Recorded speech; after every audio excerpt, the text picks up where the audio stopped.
Hello. Today I want to talk about real estate agent discontent.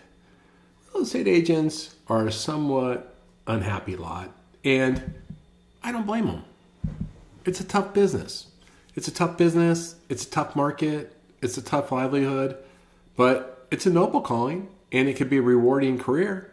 But let's dive into it. Last week, Inman ran an article, and the title of the article was "Agents Grow More Discontented with the Profession and with NAR."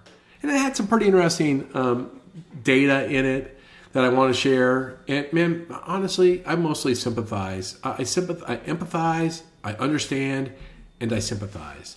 But here is and this is a survey of 500. So this is a survey done by Redfin of non-Redfin agents, and then they got 500 responses. And here's some of the data. First, real estate agents are pretty unhappy with their career. Yeah. As a matter of fact, if you translate it into a net promoter score or an NPS, it's a negative 29, which is the worst that the industry has had since 2019. And only 21% of real estate professionals would recommend their profession to others. Only 21%. Yeah, it's tough. It's really tough. And by the way, that negative NPS score, it was minus 29 in 2024. It was minus 24 in 2023.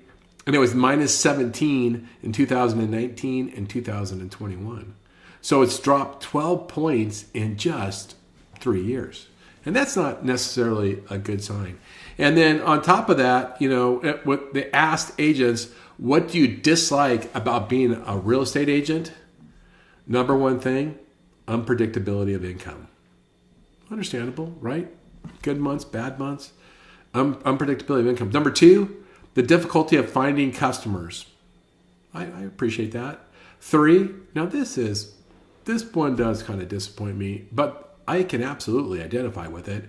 It's dealing with other agents who are rude or unprofessional. Because we, as loan officers, we certainly have to deal with our fair share of agents that are rude to us, and heck, even other loan officers that are rude to us.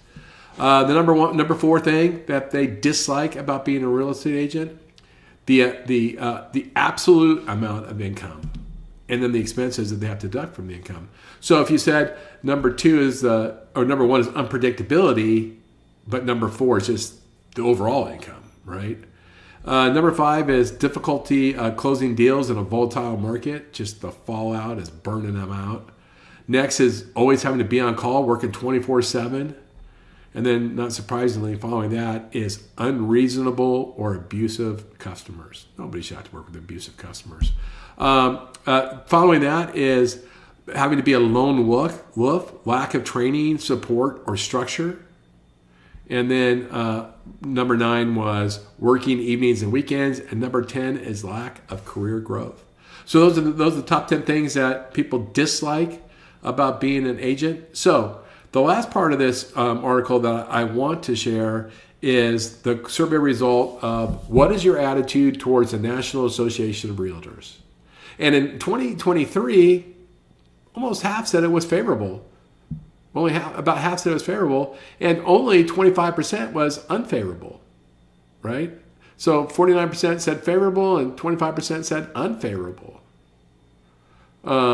Today, so I lied about that. Sorry. In 2023, 49% said favorable, 33% said neutral, and 19% said unfavorable. So it's largely favorable, right?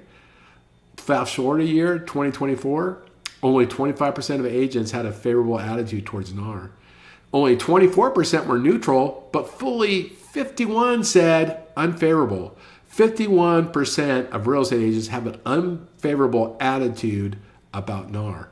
And that's increased from 19% in the year before. So the whole attitude towards NAR is in a free fall, and that doesn't portend well for NAR.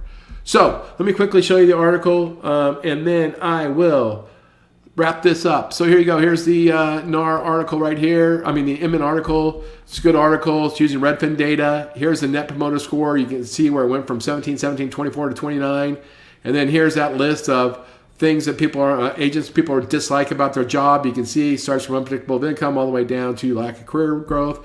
And finally, here's people's evolving attitude towards NAR. So that's the article. I did a post on LinkedIn on this today. Check out my post. I highlighted the article, bullet pointed it. I'll also put a link to the original article. I'm going to try to put a link to the article down below. I appreciate you sharing few minutes with me. I hope you're having a great week. I look forward to talking to you again soon. Thanks so much.